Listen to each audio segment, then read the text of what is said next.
Hello, Jiri from Codeac here, and in this video I would like to show you how to get started with our tool. First, you have to sign in with VCS of your choice, and currently we support Bitbucket, GitHub and GitLab. For this video I will be using GitHub, so after clicking your VCS you are redirected to authorize the app. After authorizing our app, you are redirected back to Codeac, where you can see the list of all your repositories. To start analyzing them, you have to install GitHub app. Here, you have to choose the organizations you are willing to install the app on, and after that you can choose whether you want to install it on all your repositories or only to the selected ones. Also, you can learn more about the permissions we are asking, etc. After clicking install and authorize, you are redirected back to Codeac, where, as you can see, the analysis already started, and after installing the app, we analyze last 3 commits in the main branch, and as you can see, you can get the first results in a couple of seconds. Now, let's take a closer look to our dashboard at what information it provides you with. On top, you can see the total number of code errors and code warnings within your branch, followed by most common issues and thread in time.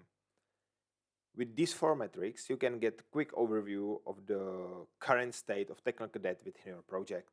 If you scroll down, you can see the language breakdown, which is very useful if you are migrating from, for example, from JavaScript to TypeScript, to see the process. If you want to learn more about the issues found by Codeac, you can easily scroll up and click on the total number of errors. Then you are redirected to more detailed commit analysis. And here, as you can see, you can filter by easily clicking on the found warning, for example, in this case. And here we are not only reporting that there is the problem, but we are giving you explanation why it's a problem and how to fix it. Pull requests are essential part of development, and therefore we are trying to provide you as many information as we can. In the pull request tab, you can see all your open pull requests, not only from code quality perspective, but also from time perspective. We believe that these 2 metrics together can help you evaluate whether a pull request took appropriate amount of time or not. With this in mind, let's take a closer look to our pull requests. The first one, cleaning technical debt, took us 2 months, which is quite a lot. However, it fixes more than 3,000 issues. With such big refactoring, you have to be pretty sure that nothing breaks down in the production, and therefore it's acceptable that it took us 2 months to create and review these pull requests.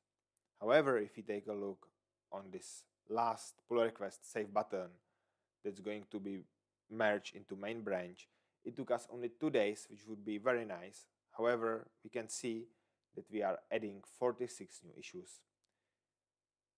It can be okay if we are hitting some deadline, but we should plan accordingly how to fix it as soon as possible. Because we know there is no one-size-fits-all solution, especially in technologies, we made Codeac fully configurable. If you want to learn more about the default configuration or how to change it, you can visit our documentation. Here, I will take a brief look on ESLint for TypeScript and JavaScript, and here you can see the default configuration that Codeac is running under the hood from the beginning. If you want to change it or extend it, you just have to put the .eslint rc file to the root of your repository, and afterwards Codeac will start analyzing accordingly. And I believe that is how to get started with Codeac. As we always say, leave the code in better shape than you found it, and happy to have you on board.